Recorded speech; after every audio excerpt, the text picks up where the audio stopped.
தேனி மாவட்ட விவசாயிகளுடன் இன்று மாண்புமிகு முதலமைச்சர் அவர்களை சந்தித்தோம். குறிப்பாக முதலமைச்சருக்கு என்னுடைய ஒரு பாராட்டை தெரிவிச்சுக்க விரும்புகிறேன். கடந்த 9ஆம் தேதி இனாம் நிலம் சம்பந்தமாக தமிழ்நாடு அரசின் சார்பில் ஒரு புதிய அரசாணை என்பது வெளியிடப்பட்டிருக்கிறது. குறிப்பாக கரூர் மாவட்டத்தில் இருக்கக்கூடிய 4 கிராமங்களில் உள்ள இனாம் நிலங்களை கோயில் நிலங்கள் என்று தவறாக சித்தரித்து கடந்த காலத்தில் பத்திரப்பதிவு செய்வதற்கு தடை என்பது விதிக்கப்பட்டிருந்தது. அது கோயில் இனாம் நிலங்கள் தமிழ்நாடு முழுவதும் இருக்கிறது. அதிலே பல்லாயிரக்கணக்கான விவசாயிகள் நீண்ட காலமாக விவசாயம் செய்து வருகிறார்கள், குடியிருந்து வருகிறார்கள், வியாபாரம் செய்து வருகிறார்கள். ஆனால் இனாம் நிலம் என்றாலே கோயில் நிலம் என்கிற ஒரு தவறான புரிதலில் குறிப்பாக இந்துத்துவ அமைப்புகள், RSS, இந்து முன்னணி போன்ற அமைப்புகள் இந்த நிலங்களை எல்லாம் கோயில் நிலங்கள் என்று ஒரு தவறான பிரச்சாரத்தை செய்து நீதிமன்றத்திலே வழக்குகளை தொடுத்து நீதிமன்றத்தின் மூலமாக உத்தரவுகளை பெற்று மக்களுக்கு எவ்வளவு இடையூறுகளை செய்ய முடியுமோ அவ்வளவு இடையூறுகளையும் கடந்த காலத்தில் இந்துத்துவ அமைப்புகள் செய்திருக்கிறது. இப்போதும் அப்படி பல சென்னை உயர்நீதிமன்றத்திலும் மதுரை உயர்நீதிமன்றத்திலும் பல வழக்குகள் என்பது இப்போது நிலுவையில் இருந்து கொண்டிருக்கிறது. இத்தகைய சூழ்நிலையில் கரூர் மாவட்டத்தில் 4 கிராமங்களில் உள்ள இனாம் நிலங்களுக்கு விதிக்கப்பட்டிருந்த தடையை நீக்கி தமிழ்நாடு அரசாங்கம் கடந்த ஜூலை மாதம் 9ஆம் தேதி உத்தரவிட்டிருக்கிறது. தமிழ்நாடு அரசாங்கத்தினுடைய இந்த துணிச்சலான நடவடிக்கைக்கு மார்க்சிஸ்ட் கம்யூனிஸ்ட் கட்சியின் சார்பில் பாராட்டுகளை தெரிவிச்சுக்க விரும்புகிறேன். இது 4 கிராமத்திற்கு என்றாலும் தமிழ்நாடு முழுவதும் இது போன்ற இனாம் நிலங்கள் வசிக்கக்கூடிய விவசாயம் செய்யக்கூடிய பல்லாயிரக்கணக்கான மக்கள் இதனால் பாதிக்கப்பட்டிருக்கிறார்கள். அதற்கு ஒரு நிரந்தரமான தீர்வை ஏற்படுத்தக்கூடிய வகையில் ஒரு தனி ஆணையத்தை தமிழ்நாடு அரசாங்கம் அமைக்க வேண்டும் என்பதை மாண்புமிகு முதலமைச்சர் அவர்களிடத்தில் வற்புறுத்தியிருக்கிறோம். அதே மாதிரி இன்னைக்கு பார்த்ததுல மிக முக்கியமான விஷயம், இந்திய உச்சநீதிமன்றம் கடந்த மே மாதம் 29ஆம் தேதி மிக மோசமான ஒரு தீர்ப்பினை வழங்கியிருக்கிறது. குறிப்பாக களக்காடு முண்டந்துறை, ஸ்ரீவில்லிபுத்தூர் மேகமலை புலிகள் சரணாலயம், அதே மாதிரி கன்னியாகுமரி மாவட்டம் உட்பட இந்த மாவட்டங்களில் இருக்கக்கூடிய வனங்களில் வாழக்கூடிய மக்களை எல்லாம் வரக்கூடிய ஆகஸ்ட் மாதம் 28ஆம் தேதிக்குள் வெளியேற்ற வேண்டும் என்று மிக மோசமான ஒரு உத்தரவை வெளியிட்டிருக்கிறார்கள். அந்த உத்தரவுல சாதாரண சிவில் சமூக மக்களுக்கு எதிராக ஒருவேளை தமிழ்நாடு அரசாங்கம் இந்த மக்களை எல்லாம் வெளியேற்றுவதற்கு ஒத்துழைக்கவில்லை என்று சொன்னால் மத்திய துணை ராணுவ படையை நீங்கள் பயன்படுத்தலாம் என்று சொல்லி அந்த உத்தரவிலே குறிப்பிடப்பட்டிருக்கிறது. உச்சநீதிமன்றத்தினுடைய இத்தகைய உத்தரவு என்பது உண்மையான கண்டனத்துக்குரியது. சாதாரண சிவிலியன்களுக்கு எதிராக துணை ராணுவ படையை பயன்படுத்தலாம் என்றெல்லாம் நீதிபதிகள் சொல்ல ஆரம்பித்தால் மக்களுக்கு எதிராக உச்சநீதிமன்றம் எந்த அளவுக்கு இருக்கிறது என்பதற்கு இது ஒரு சிறந்த எடுத்துக்காட்டு. ஆகவே அவற்றையெல்லாம் முதலமைச்சருடைய கவனத்துக்கு நாங்கள் கொண்டு வந்திருக்கிறோம். தமிழ்நாட்டை பொறுத்தவரை வன உரிமை சட்டம் 2006 முழுமையாக அமுல்படுத்தப்படாத ஒரு நிலைமை என்பது இருந்து கொண்டிருக்கிறது. இதுவரை தமிழ்நாடு முழுவதுமே ஒரு 35,000 குடும்பங்களுக்குத்தான் பட்டா என்பதே வழங்கப்பட்டிருக்கிறது. சட்டம் 20 வருஷம் ஆச்சு. 20 வருஷத்துல திமுக, அதிமுக 2 கட்சிகளும் தான் ஆட்சி பொறுப்பில் இருந்திருக்கிறார்கள். 2 முதலமைச்சர்களிடத்திலேயும் நான் நேரடியாக பலமுறை வன உரிமை சட்ட அமலாக்க சம்பந்தமாக வற்புறுத்தி இருக்கிறேன். ஆனால் அது அந்த நேரத்திற்கு சில மலைகளில் பட்டா வழங்கப்பட்டதை தவிர இதனால் பயன்பெற வேண்டிய எல்லா குடும்பங்களுக்கும் அந்த பணி என்பது தமிழ்நாட்டில் நிறைவேறவில்லை. தேனி மாவட்டம் வருசநாடு, கடமலைக்குண்டு உள்ளிட்ட பகுதிகளில் மட்டும் 98 கிராமங்களிலிருந்து மக்களை வெளியேற்ற வேண்டும் என்று உச்சநீதிமன்றம் உத்தரவிட்டிருக்கிறது. ஆகவே ஒரு மிகப்பெரிய பதட்டம் தேனி மாவட்டம் முழுவதும் நிலவிக் கொண்டிருக்கிறது.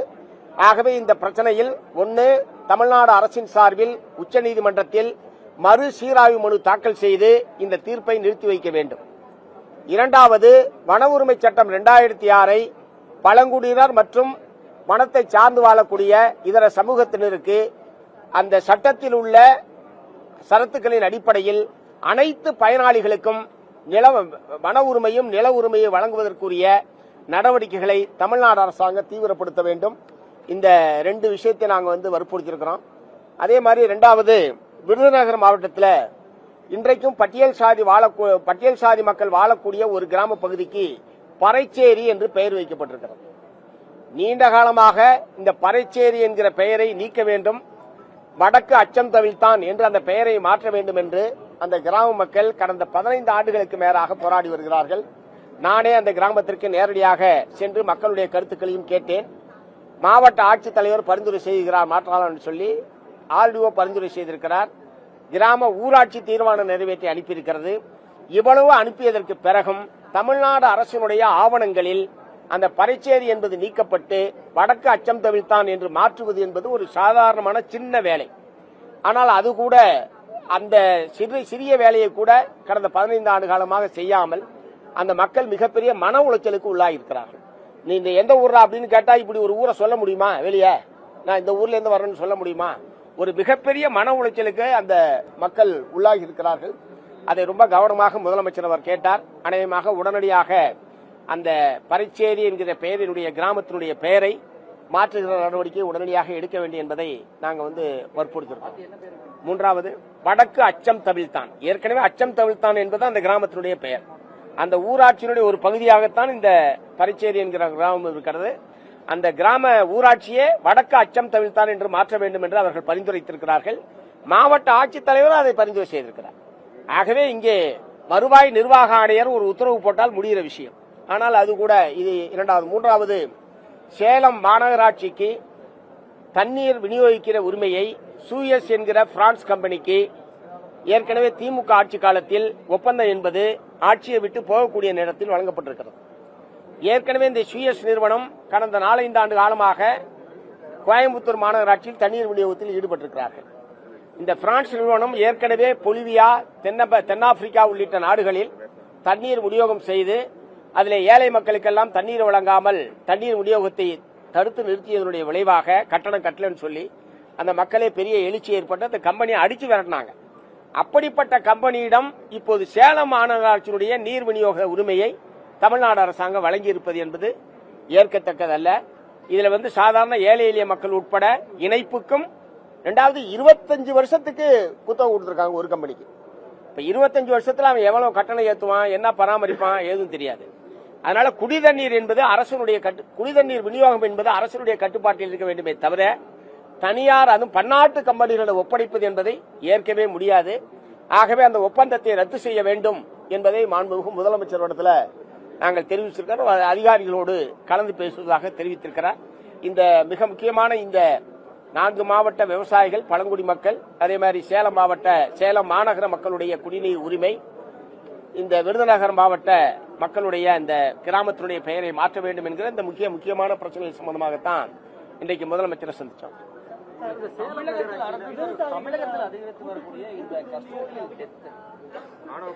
அதை சொல்லியிருக்கோம். அதாவது இப்ப நேற்று நாகர்கோவில் கிளை சிறைச்சாலையில் ஒரு மாற்றுத்திறனாளி கொடூரமான முறையில் தாக்கப்பட்டு சிறைக்குள்ளேயே கொல்லப்பட்டிருக்கிறார். அதன் மீது நடவடிக்கை எடுக்க வேண்டும் என்பதை ஏற்கனவே நாங்கள் வற்புறுத்துறோம். நேற்றைய தினம் சிறை வார்டன்கள் 3 பேர் கைது செய்யப்பட்டிருக்கிறார்கள்.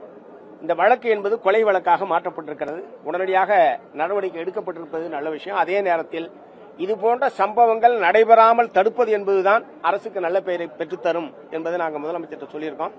அதே மாதிரி அந்த பாதிக்கப்பட்ட அந்த மாற்றுத்திறனாளியுடைய மனைவி படிச்சிருக்காங்க. அவங்களுடைய தகுதிக்கேற்ப ஒரு வேலை வாய்ப்பை வழங்க வேண்டும் என்பதையும் முதலமைச்சர் சொல்லியிருக்கோம். ஆத்தூர் நகராட்சியில தூய்மை பணியாளர்கிட்ட 100 ரூபாய் பத்திரத்துல கையெழுத்து வாங்குறதாவும் பிஎஃப் எல்லாம் கேட்கக்கூடாது, நீங்க போராட்டம் பண்ணக்கூடாது, உரிமைகள் கேட்கக்கூடாதுன்னு அதுல அறிவுறுத்தல் சொல்றதாவும் குற்றச்சாட்டுகள் வைக்கிறாங்க. இல்ல, தூய்மை பணியாளர்கள் ஒப்பந்ததாரரிடம் கிட்டத்தட்ட ஒரு அடிமை நிலையில் தான் வைக்கப்பட்டிருக்கிறார்கள். தமிழ்நாடு முழுவதுமே, ஆத்தூர்ல மட்டும் இல்ல, தமிழ்நாடு முழுவதுமே தூய்மை பணி என்பது ஒப்பந்தத்துக்கு விடப்பட்டிருக்கிறது. இந்த ஒப்பந்தம் ரத்து செய்யப்பட்டு தூய்மை பணியாளர்கள் அனைவருமே நிரந்தரம் செய்யப்பட வேண்டும் என்பது மார்க்சிஸ்ட் கம்யூனிஸ்ட் கட்சியினுடைய கோரிக்கை. கடந்த காலத்திலும் அந்த கோரிக்கையை வற்புறுத்திருக்கிறோம். இப்பயும் நாங்கள் வற்புறுத்துறோம். அரசாங்கம் கொடுக்கக்கூடிய தீர்மானித்திருக்கிற ஒரு நாளைக்கு எவ்வளவு ஊதியம் என்று தீர்மானித்திருக்கிற அந்த ஊதியத்தை ஒப்பந்ததாரர்கள் தூய்மை பணியாளர்களுக்கு வழங்குவதில்லை. ஒரு மிகப்பெரிய உழைப்பு சுரண்டலும் ஊதியத்தை வெட்டுவது என்பதும் அந்த துறையிலே நடந்து கொண்டிருக்கிறது. அதுக்கு நிரந்தரமான தீர்வு என்பது அரசாங்கம் அவர்கள் அனைவரும் ஒப்பந்தத்தை ரத்து செய்து அனைத்து தூய்மை பணியாளர்களையும் பணி நிரந்தரம் செய்வதுதான் அதுக்கு நிரந்தரமான தீர்வாக இருக்க முடியும். இதை விட அதுல முக்கியமான விஷயம், நீங்க சொல்றதை விட அதுல முக்கியமான விஷயம், பிற்படுத்தப்பட்ட சமுதாயத்தை சார்ந்த மக்களும் பட்டியல் சாதி மக்களும் சேர்ந்துதான் இந்த அம்பேத்கர் சிலையை அங்கு அமைப்பது என்று ஆரம்பத்தில் முடிவு செய்திருக்கிறார்கள். பிற்படுத்தப்பட்ட சமுதாயத்தை சேர்ந்த மக்கள் அதற்கு ஏராளமான நிதி உதவி செய்திருக்கிறார்கள். சிலை அமைக்கப்பட்ட போது அம்பேத்கர் கால் மேல் கால் போட்டுக் கொண்டு உட்கார்ந்திருக்கிறார் என்பதுதான் அதில் இருக்கிற பிரச்சனை. அவங்க சிலையா கூட அம்பேத்கர் கால் மேல கால் போட்டுக்கிட்டு உட்காரக்கூடாது அப்படின்னா எந்த அளவுக்கு சாதிய பாகுபாடும் தீண்டாமை கொடுமையும் கோலோச்சு கொண்டிருக்கிறது என்பதற்கு இது ஒரு சிறந்த எடுத்துக்காட்டு. இந்த சாதிய ஆணவம், சாதிய மனப்போக்கு என்பதற்கு எதிராக தமிழக மக்கள் அணிதிரள வேண்டும். பிறப்போக்கும் எல்லா உயிருக்கும் என்று வள்ளுவர் சொன்னால் அதை போற்றுகிற நாம், ஆனா சிலையா கூட ஒருத்தர் கால் மேல கால் போட்டு ஒரு பட்டியல் சமூகத்தை சார்ந்தவர் உட்கார்ந்திருக்க கூடாது என்கிற அளவுக்கு கொடூரமான ஒரு நிகழ்வாக இருக்கிறது. நாங்கள் ஏற்கனவே வற்புறுத்தியிருக்கிறோம். அந்த சிலை மீண்டும் திறக்கப்பட வேண்டும். அந்த இல்ல அதுல கோர்ட்ல இருக்கு அந்த வழக்கு. ஏற்கனவே அந்த சிலை சம்பந்தமான வழக்கு நீதிமன்றத்தில் இருக்கிறது. இதுக்கு இடையில இது யார் நடந்ததுன்னு தெரியல. நீதிமன்றத்தில் வழக்கு நிலுவையில் இருக்கிற போது திறந்ததுதான் பிரச்சனைன்னு அவங்க சொல்றாங்க. இன்றைக்கு எங்களுடைய தோழர்கள் அங்க போயிருக்காங்க. முழுமையான விவரம் தெரிஞ்சதுக்கு பிறகு நானே ரியாக்ட் பண்றேன். பட் எப்படி இருப்பினும் அந்த சிலை முறையாக திறக்கப்பட வேண்டும். அதற்கு யாரும் தடை செய்வதை நாங்கள் ஏற்கவில்லை. பொதுவாகவே இந்துத்துவ சக்திகள் நாங்க கேட்கறது யாருக்கு கேட்கிறோம் பட்டா, அங்க இந்து பக்தர்களுக்கு தான் நாங்க கேட்கிறோம். கோயில் நிலமாவே இருந்தாலும் அங்க இருக்கக்கூடிய இந்து பக்தர்களுக்கு தான் நாங்க பட்டா கேட்கிறோமே தவிர இந்துக்களுக்கு எதிராக நாங்க உண்மையிலே இந்துக்களுக்கு எதிராக இருப்பவர்கள், இந்துக்களை பாதுகாக்கிறேன் என்று சொல்லக்கூடிய RSS, இந்து முன்னணி போன்ற அமைப்புகள் தான் இந்துக்களுக்கு எதிராக இருக்கிறார். இரண்டாவது, இனாம் நில பிரச்சனை வேறு, பழனி கோயில் நிலம் சம்பந்தப்பட்ட பிரச்சனை என்பது வேறு. இனாம் நிலம் தமிழ்நாடு பூரா இருக்கு. மைனர் இனாம் இருக்கு, மேஜர் இனாம் இருக்கு. குடியிருக்கிறவங்களுக்காக விவசாயம் இருக்காங்க. கோயிலுக்கு அதுக்கு எந்த சம்மந்தமும் கிடையாது. அதுல நாங்க ரொம்ப தெளிவா இருக்கோம். ஆனா அவங்க இனாம் நிலம் என்றாலே அது கோயிலுக்கானது, அநாத சொத்து பூரா கோயிலுக்குன்ற மாதிரி அவங்க பேசிட்டு இருக்காங்க. சோ அதை நாங்கள் ஏற்கவில்லை. இந்த பிரச்சனையை பொறுத்த வரைக்கும் அது சம்பந்தப்பட்ட ரெஜிஸ்ட்ரார் மீது உடனடியாக நடவடிக்கை என்பது எடுக்கப்பட்டிருக்கு. மோசடியாக அது பத்திரப்பதிவு என்று அரசாங்கம் ஏற்றுக்கொண்டுதான் சம்பந்தப்பட்ட பதிவாளர் மீது அவர் பணி நீக்கம் என்பது செய்யப்பட்டிருக்கிறார். முறைப்படி அவங்க நடவடிக்கை எடுத்திருக்காங்க. இல்ல குதிரை பேரத்தில் யார் ஈடுபட்டாலும் கடுமையான கண்டனத்துக்குரிய ஒரு விஷயம். தானாக விரும்பி வந்து சேருவதற்கும் ஒரு ஆசை வார்த்தை கூறுவது அல்லது குறிப்பிட்ட தொகையை தருகிறோம் அதன் மூலமாக நீங்க வாங்கல் என்று சொல்வது எல்லாமே கண்டிக்கத்தக்க விஷயம். அது பொதுமக்கள்கிட்ட கோபம் வரணும் சார். நான் ஓட்டு போட்டு தேர்ந்தெடுத்த MLA 20 நாளே ராஜா போட்டு போறோம்னா ஊர் தொகுதி மக்கள் அவங்களை கொண்டு போய் அவங்களுக்கு எதிராக கிளந்திருந்தா அந்த பிரச்சனை நடக்காது. மக்கள்கிட்ட கோபம் வரணும்.